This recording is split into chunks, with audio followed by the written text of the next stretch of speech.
పాపం మనుషులకు ఎలా వస్తుంది? ఒక మంచి కథ ద్వారా తెలుసుకుందాం.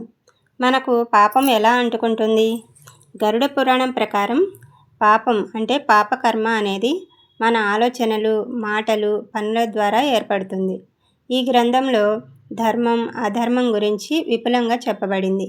ముఖ్యంగా పాపం అనేది ఏ విధంగా అంటుకుంటుంది అంటే మనసులో చెడు భావనలు అనగా అసూయ, ద్వేషం, లోభం, కామం, కోపం వంటి భావనలు పాపానికి మూలం అని చెబుతుంది.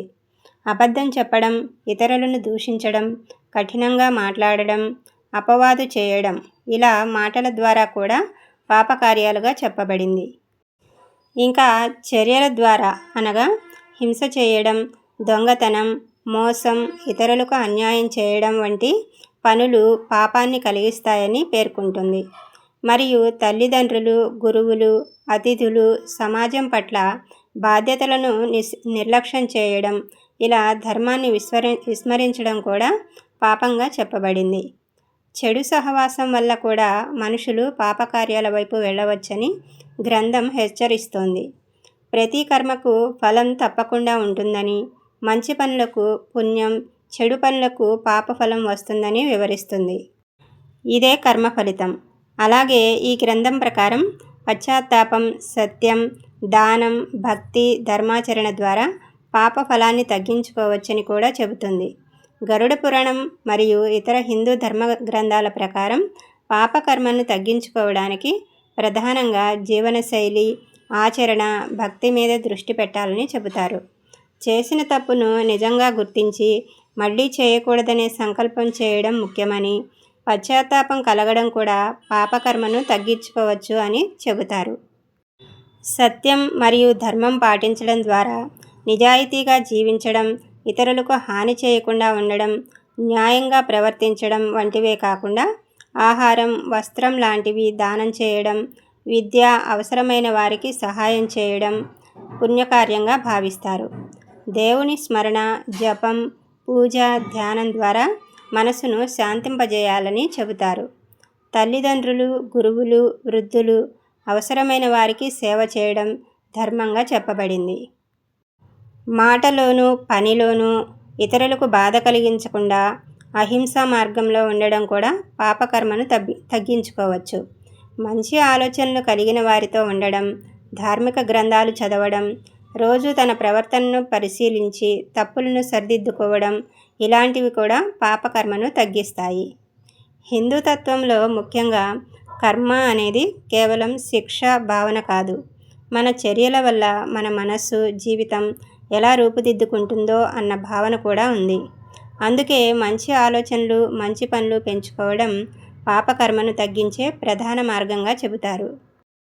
ఈ రోజుల్లో చాలామంది నేను ఏ తప్పు చేయలేదు, అయినా నాకు ఇలా ఎందుకు జరుగుతుంది, అలా ఎందుకు అవుతుంది అని వాపోతూ ఉంటారు.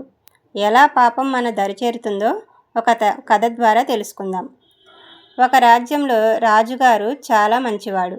ఆయన ప్రతిరోజు పేద బ్రాహ్మణులకు ప్రత్యేక సత్రం కట్టించి మధ్యాహ్న భోజనం వడ్డించి పెట్టేవాడు. ఒకరోజు యథావిధిగా భోజనం వడ్డించే ఏర్పాట్లు చేస్తున్నాడు.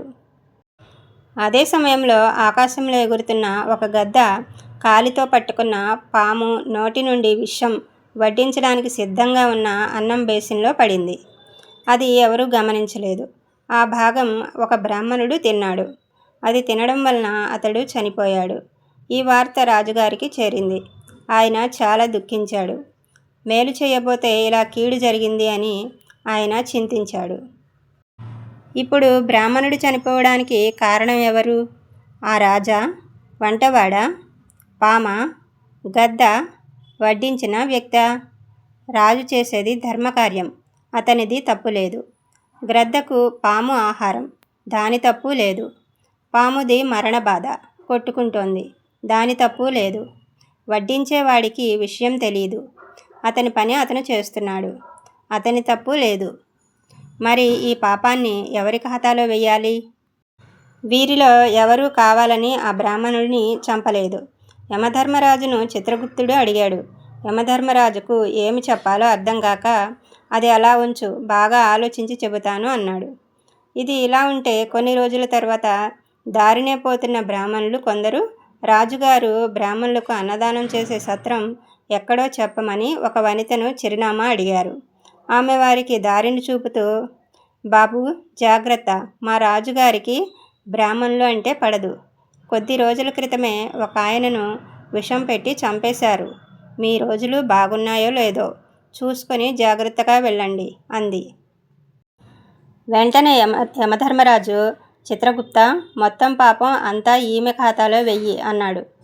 సదుద్దేశంతో ధర్మకార్యాలను చేసేటప్పుడు యాదృచ్ఛికంగా జరిగే పనులకు తప్పు ఎవరిదో తెలియకుండా నిందలను ఆపాదిస్తూ వ్యక్తులను నిందించే వారికే ఆ మొత్తం కర్మఫలం కలుగుతుంది అని ధర్మరాజు అన్నారు. కాబట్టి విషయం సవివరంగా తెలియనప్పుడు ఎవరి మీద మనం నిందారోపణలు చేస్తే ఆ పాపం మనకే వస్తుంది. తస్మాత్ జాగ్రత్తగా ఉండాలి. చూశారుగా, పాపం ఏ రూపంలో వస్తుందో ఎవరికీ తెలియదు. సర్వే జన సుఖినో భవంతు. Thank you for watching.